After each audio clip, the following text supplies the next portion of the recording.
संत शिरोमणि आचार्य गुरुवर श्री विद्यासागर जी महाराज की जय। और हम योग प्रणेता पूज्य मुनि श्री प्रणम्य सागर जी महाराज की जय। ओम अरहम नमः। श्री तत्वात् सूत्र के दूसरे अध्याय की कक्षा में आप सभी का स्वागत है। आज हम अपनी क्लास की शुरुआत मुनिश्री की वाणी में अपने मन को निश्चिंत शांत करने वाले ध्यान से करेंगे। सीधे बैठ जाइए। ज्ञान मुद्रा में अपनी कमर को सीधी रखते हुए, गर्दन को सीधी रखते हुए अपने चेहरे को प्रसन्न बनाएं।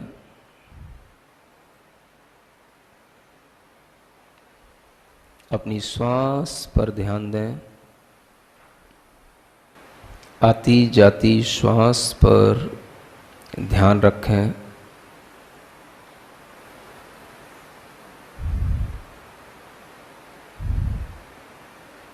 पूरा फोकस, पूरा कंसंट्रेशन अपनी ब्रीदिंग्स पर।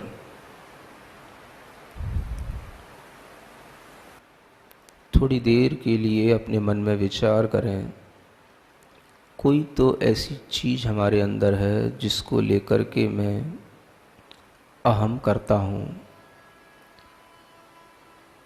मैं दूसरों को वो चीज़ दिखाना चाहता हूँ।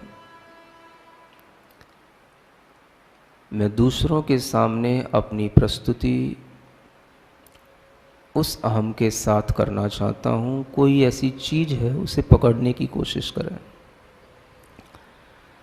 वो आपका अपने प्रोफेशन का भी कोई चीज़ हो सकती है, आपकी अच्छी जॉब का भी कोई भाव हो सकता है, आपको कोई प्रेस्टीज मिली है, उसके साथ भी वो चीज़ जुड़ सकती है। आपकी अपनी जो ब्यूटी है, उसके साथ भी वो चीज़ जुड़ सकती है। आपका जो फैमिली बैकग्राउंड है, उसके साथ भी वो ईगो का भाव जुड़ सकता है। उस चीज़ को पहले रियलाइज़ करें। ऐसी चीज़ आपकी अपनी बॉडी पावर भी हो सकती है। ऐसी कौन सी चीज़ें हैं जो मैं दूसरों को दिखाने की कोशिश करता हूँ और उसी से अपनी पहचान कराना चाहता हूँ।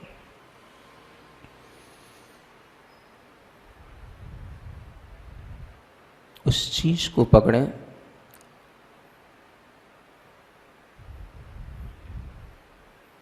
श्वास लेते समय अपनी श्वास के साथ विचार लाएं, अपनी श्वास के साथ उस चीज़ की फीलिंग बनाएं। I am a pure soul.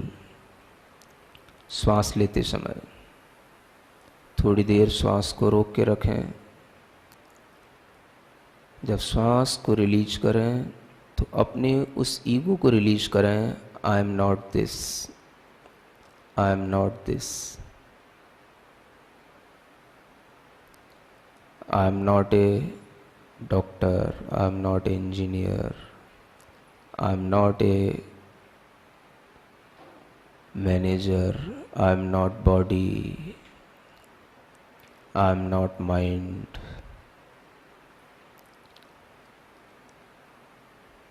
Inhale करें, आई एम प्योर सोल।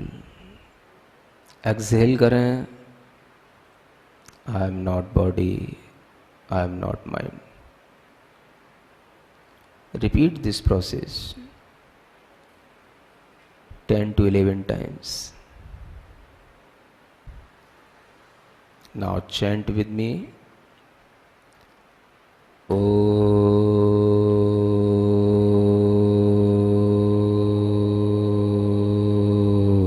अरहं नमः। ॐ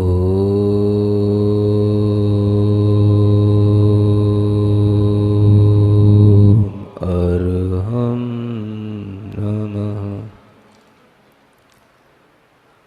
ओम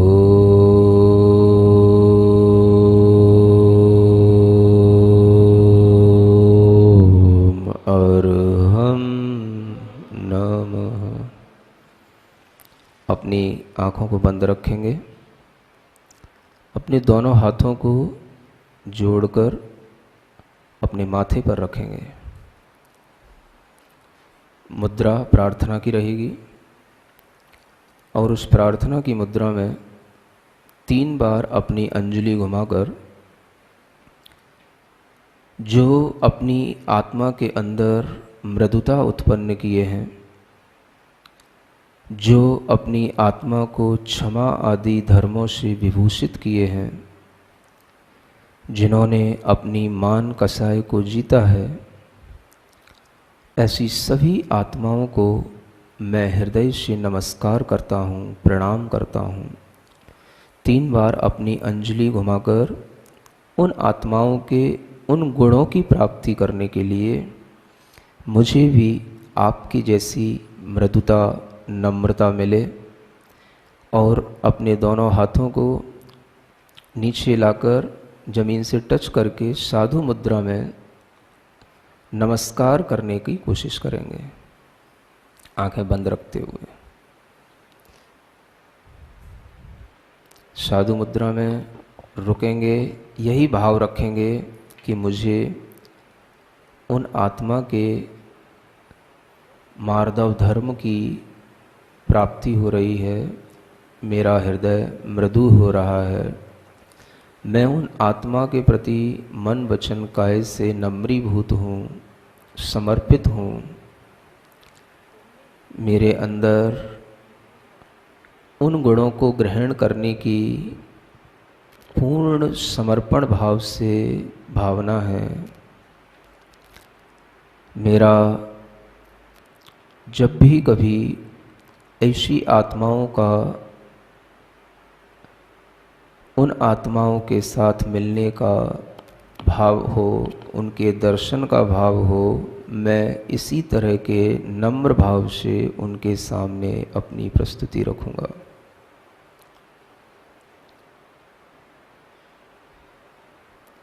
रिलैक्स। अपनी दोनों हथेलियों को घिसें, आँखों पर रखें, मुख पर रखें। ओम अर्हं परम शांति। ओम अर्हं परम शांति। ओम अर्हं परम शांति। आइए अब हम पूर्ण एकाग्रता से अपनी क्लास की ओर चलते हैं और कल की कक्षा का एक क्विक रिकैप कर लेते हैं। वर्तमान प्रकरण में हम जीव के मरण और जन्म के बीच की अवस्था विग्रह गति को सिद्धांततः समझ रहे हैं।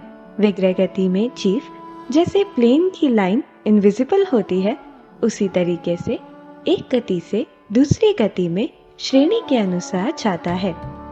14 राजू ऊंचे इस 3 लोक के मध्य से ऊपर और नीचे तनुवात वलय तक 7 राजू की श्रेणी होती है। लोक के मध्य भाग से चारों ओर पूरे आकाश में ये श्रेणियां हॉरिजॉन्टल या वर्टिकल लाइंस के रूप में होती हैं। यह टेढ़ी मेढ़ी नहीं होती। इन्हीं श्रेणियों के अनुसार ही जीव सीधा गमन करता है। श्रेणियों में जीव का बहुत सारा ट्रैफिक आसपास से भी गुजर रहा है, लेकिन हमें पता नहीं है। कितने ही जीव ऐसे हैं जिनकी आयु अंतर्मुहूर्त है, वे तो हमेशा हर अंतर मुहूर्त में मर रहे हैं और श्रेणी पर गमन कर रहे हैं। सूत्र 27 में हमने अविग्रह गति को समझा। विग्रह मतलब शरीर है, तो अविग्रह मतलब शरीर से रहित। अविग्रह गति बिल्कुल सीधी होती है, उसमें कहीं पर भी टर्न या मोड़ नहीं होगा। जो सिद्ध जीव होते हैं उनकी गति नियम से अविग्रह गति होती है। इसे ऋजु गति भी बोलते हैं। मुक्त जीव आयु पूर्ण होने पर उसी जगह से सीधा समानांतर ऊपर की ओर श्रेणी से गमन करके लोक के अंतर्भाग पर जाकर के तनुवात वलय में विराजमान हो जाते हैं। सीधे जाने वाले संसारी जीव भी होते हैं। अविग्रह गति में संसारी जीव 14 राजू एक समय में नाप सकता है। समय काल की सबसे सूक्ष्मतम इकाई है, जिसका हम अनुमान भी नहीं लगा सकते। इस इकाई का कोई फ्रैक्शन या विभाजन नहीं है। किसी भी दूरी को तय करने में जीव को एक ही समय लगेगा, चाहे वो मध्य लोक से 7 राजू तय कर ऊर्ध्वलोक में जन्म लेने जाए या केवल 1 राजू दूर जन्म ले या 1 योजन दूर जन्म ले।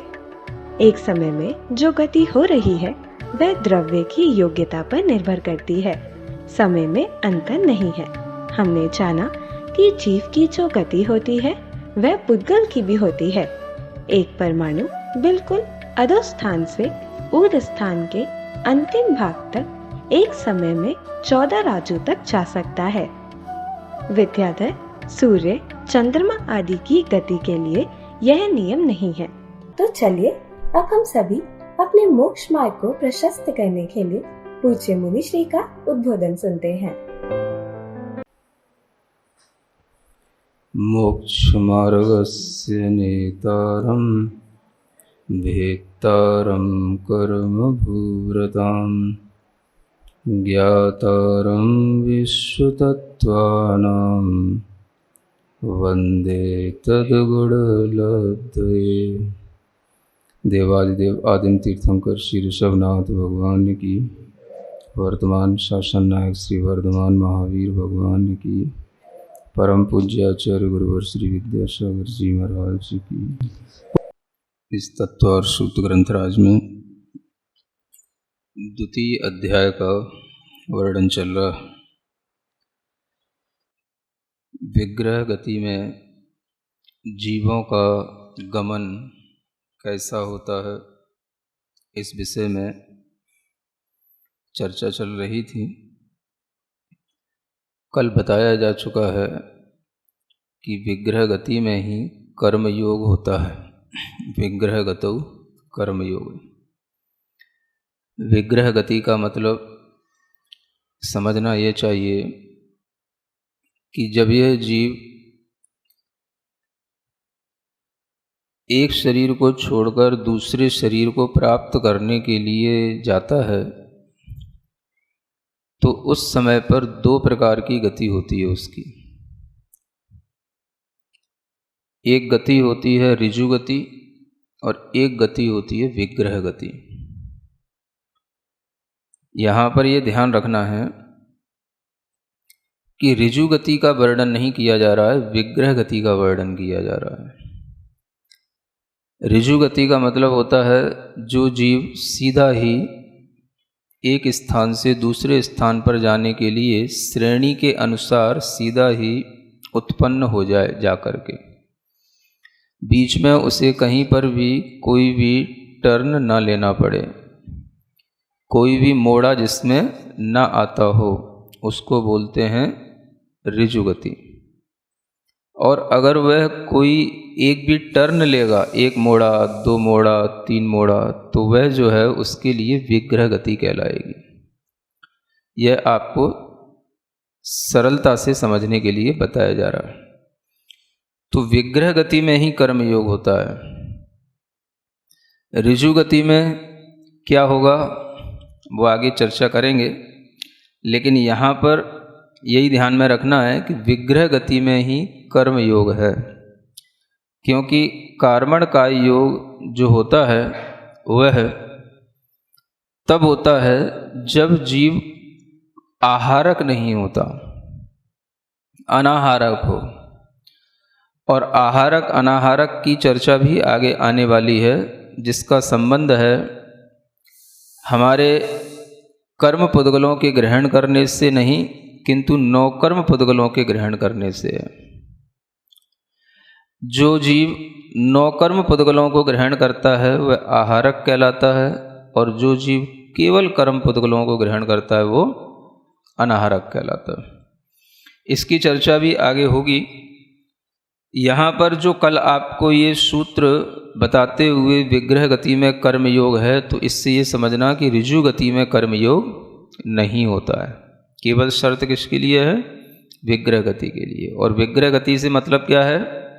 जो मोड़े वाली गति होती है उसको विग्रह गति कहते हैं। शुद्ध सरल भाषा में इतना समझना, क्योंकि कई बार हम सभी सूत्रों का अर्थ तो पढ़ लेते हैं लेकिन शुद्ध सरल भाषा में कुछ भी समझ नहीं आता।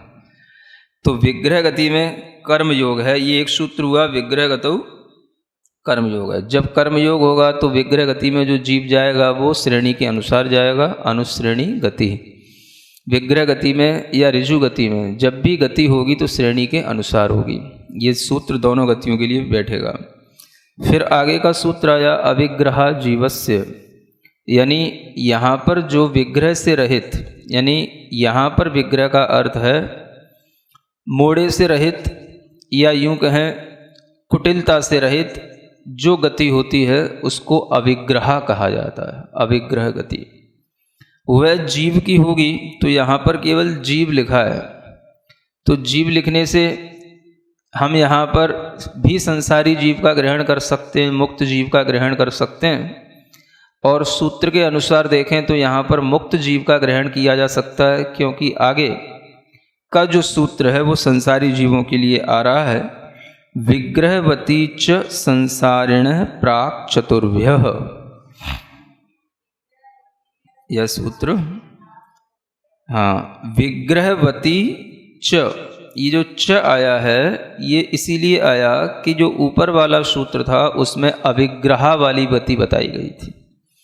तो यहाँ पर विग्रह वाली गति और अविग्रह माने बिना विग्रह वाली गति, जिसे हम ऋजु गति कह सकते हैं, और वही है। उसको संसारिण माने वह संसारी जीवों के ही होती है। संसारी जीवों के दोनों प्रकार की गति होगी, विग्रह वाली भी होगी और बिना विग्रह वाली होगी। अर्थात मोड़े वाली गति भी होगी और बिना मोड़ा वाली भी होगी, जिससे हम ऋजु गति भी कहते हैं। तो ये संसारी जीवों के लिए है। प्राक चतुर्भ्यः, इसका टाइम दिया है कि ये 4 समय से पहले पहले तक ही होती है। कितने समय से? 4 समय से, माने 3 समय में ही यह गति पूर्ण हो जाएगी। चौथे समय में जीव नियम से आहारक हो जाता है और वह जीव 9 कर्म वर्गणाओं को ग्रहण करने लग जाता है। तो यहाँ पर यह जानना है कि यह जो विग्रह वाली गति है वह 4 समय से जो पहले पहले होती है, 3 समय वाली होती है, वो कैसे होती है? गति को समझने के लिए गति से गत्यांतर जब कोई जीव होता है तो उसे 4 प्रकार की गति समझना। एक गति होती है ईशु गति कहलाती है। क्या बोलते हैं? ईशु माना होता है बाण। क्या होता है? बाण का मतलब तीर का जो बाण, जैसे राम रावण के बाण देखे होंगे ना अपने रामायण में, है ना? तो वो सीधे जाते हैं। कैसे जाते हैं? हाँ, जैसी डायरेक्शन में उनको भेजा जाता है वो सीधे जाते हैं, उनमें कर्व नहीं होता, कहीं पर भी टर्न नहीं होता, बेंडिंग नहीं होती। तो वो जो बाण की गति है उसी तरह से जो गति होती है जीव की, जो सीधा श्रेणी से गया और सीधा अपने स्थान पर जाकर के उत्पन्न हो गया, तो उसको कहा जाता है ईशु गति। क्या बोलते हैं? ईशु गति। ये गति में एक समय लगता है। कितना? एक समय। ठीक है ना? दूसरी गति होती है पाणी मुक्ता गति। कौन सी? हाँ, आपसे इसलिए पूछ लेता हूँ कि आपको ये शब्द समझ में आ रहे हैं कि नहीं, है ना? कौन सी गति? पाणी मुक्ता गति। पाणी तो आप जानते ही हो, पाणी ग्रहण संस्कार करते ही हो, हैं? वही पाणी है। पाणी का मतलब हाथ होते हैं। पाणी माने क्या होता है? हाँ, तो हाथ पे जैसे मुक्ता रखा हो, मुक्ता माने होता है मोती, है ना? और वो मुक्ता मोती हाथ से यूं गिरे, ठीक है ना? तो कैसे गिरेगा? यहाँ से आता हुआ हाथ से नीचे गिर करके एक कर्व ले, एक टर्न लेगा। वो एक टर्न लिया ना उसने, यहाँ से नीचे गिरेगा, तो जो एंगल बना ये कहलाता है एक मोड़ा। ये क्या हो गया? तो ये एक मोड़े वाली गति है। कौन सी गति? पाणी मुक्ता गति। इस पाणी मुक्ता गति में ये जो एक मोड़ा वाली गति है, अब इसमें समय कितना लगा?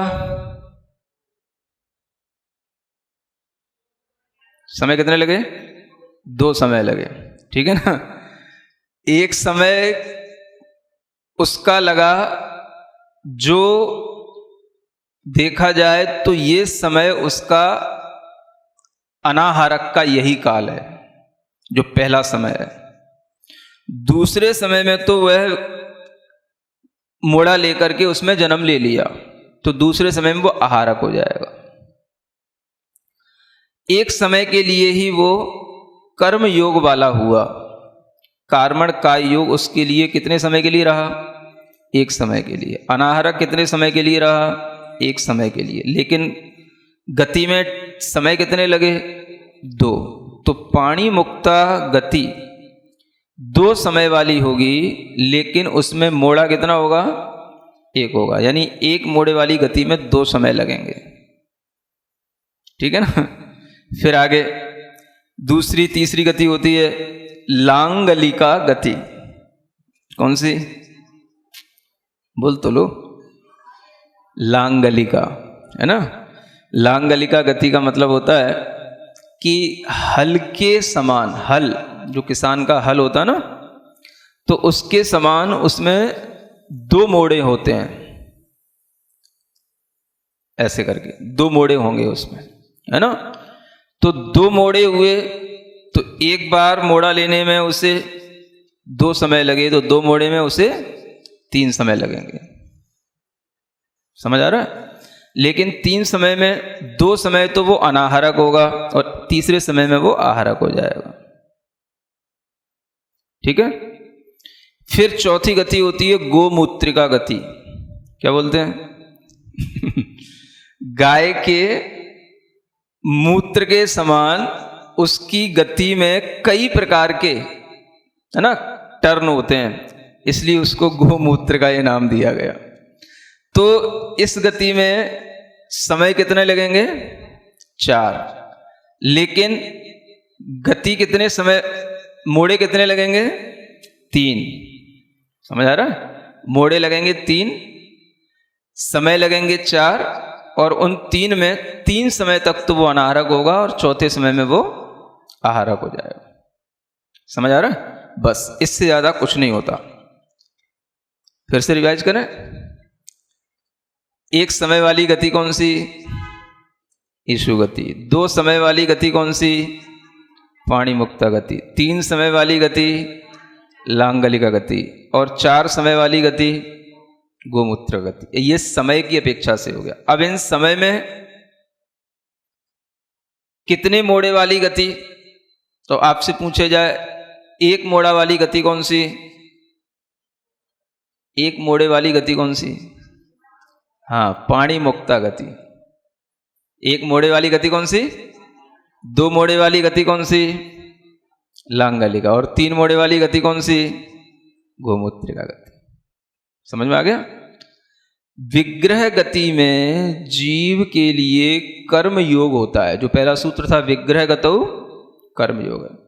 तो अब इससे आप समझो कि कर्म योग का मतलब कार्मण काय योग, और कार्मण काय योग का भी मतलब क्या? कि वहां पर जो योग का मतलब है वो आत्मा के प्रदेशों का परिस्पंदन, और वह किसके निमित्त से होना है? तो वह कर्म के निमित्त से होना है। कर्म के निमित्त से जो आत्मा के प्रदेशों में परिस्पंदन होगा उसको बोलेंगे कार्मण काय योग या काय योग या कर्मो योग, ठीक है ना। तो ये जो कार्मण काय योग है ये वस्तुतः अनाहारक अवस्था में ही हो रहा है या मोड़े की अवस्था में हो रहा है। जो विग्रह गति वाली गति होगी उसमें होगा। तो विग्रह गति में कर्म योग होता है। इसका मतलब क्या हो गया? जो एक मोड़े वाली गति होगी उसमें कार्मण का योग होगा, 2 मोड़े वाली गति होगी उसमें कार्मण का योग होगा, और 3 मोड़े वाली गति होगी उसमें भी कार्मण का योग होगा। लेकिन इशु गति जो होगी पहला, उसमें कोई मोड़ा नहीं है, तो उसमें कार्मण का योग नहीं होगा। तो क्या होगा? वो जीव हमेशा कर्म योग वाला नहीं होगा। वह जीव अगर एक समय में दूसरी जगह उत्पन्न हो रहा है तो वह 9 कर्म वर्गणाओं को ग्रहण करता हुआ ही उत्पन्न होता है, तो उसको कर्म योग करने के लिए समय भी नहीं मिला। यहाँ पर भी वो शरीर की वर्गणाओं को ग्रहण कर रहा था और अगले समय में जहाँ जन्म लिया वहाँ पर पुनः शरीर की योग की वर्गणाओं को ग्रहण करने लग जाता है, तो उसके लिए कर्म योग नहीं बनता है ना। ये ध्यान में रखते हुए ये आगे आपको पढ़ना है कि ये जो संसारी जीवों की 4 समय से पहले पहले ही अधिकतम गति होती है। प्राक चतुर्भ्या, प्राक माने होता है पहले, चौथे समय को नहीं लगाना, 4 समय की नहीं है, लेकिन 4 समय से पहले पहले ही उसके लिए विग्रह होंगे या बिना विग्रह वाली भी गति होगी, तो वो तो 1 समय की होगी। विग्रह वाली होगी तो 2, 3 और 4 समय की होगी, लेकिन वह 4 समय से पहले ही उसकी मोड़ा पूरा हो जाएगा और चौथे समय में उसकी उत्पत्ति जहाँ होना है वहाँ हो जाएगी, है ना। यानी कि जो अंतिम गोमूत्र का गति है उसको समझें कि उसमें 4 समय तो हैं, लेकिन 4 समय में विग्रह जो है वो केवल 3 समय के लिए। मोड़े कितने हैं? 3। इसका मतलब ये समझना कि इस लोक में, लोक जानते हो, पूरा लोक है ना, उसमें बीचों बीच में तृष्णाड़ी है, 14 राजू प्रमाण वह लोक है और उसके बीचों बीच में तृष्णाड़ी है। तृष्णाड़ी के बाहर भी लोक बचा रह जाता है ना। कभी देखा लोक का नक्शा? जो ऐसे करके ये लोक यूं 3 प्रकार से टर्न लेकर के लोक की रचना होती है। उस लोक रचना में बीचों बीच में एक तृष्णाड़ी आपको चौकोर आकार की दिखाई देती है, रेखांकित की हुई रहती है, ठीक है ना। वो तो हुई तृष्णाड़ी। अब जब हमने ऐसी आकृति है, मान लो ये नीचे के नरक की हमने ये स्थिति बताई कि नीचे नरक 7 राजू ऐसे फैले हुए हैं 7वीं पृथ्वी तक, तो उसमें ऐसी शेप बन रही है और लोक नाड़ी है वो इसके बीचों बीच में जा रही है। तो जो ये स्थान बच रहा है इधर उधर, ये सब लोक का स्थान है। इसमें भी जीव होते हैं, लेकिन इसमें स्थावर जीव होंगे।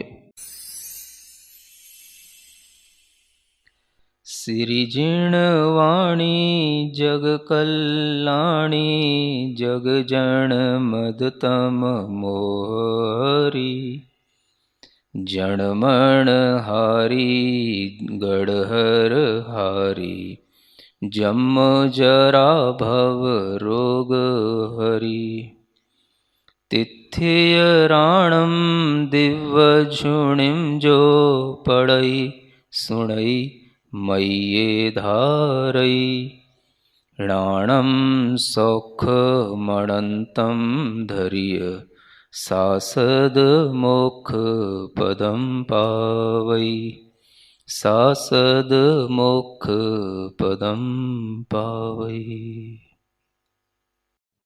अब समय है आज के प्रतियोगिता प्रश्न में भाग लेकर आकर्षक पुरस्कार जीतने का। आप अपने फोन को QR कोड स्कैन करने के लिए तैयार रखिए या लिंक पर जाएं। आप अपना उत्तर चुनकर हमें कल दोपहर 2 बजे तक भेज सकते हैं। 3 भाग्यशाली विजेताओं को मिलेंगे आकर्षक उपहार। विजेताओं का नाम इसी कार्यक्रम में हर रविवार को घोषित किया जाएगा। साथ ही सभी प्रश्नों के सही उत्तर भी बताए जाएंगे। आज का सवाल है, 2 समय वाली गति कौन सी होती है? ईशु गति, पाणिमुक्ता गति, लांगलिका गति, गौमूत्रिका गति।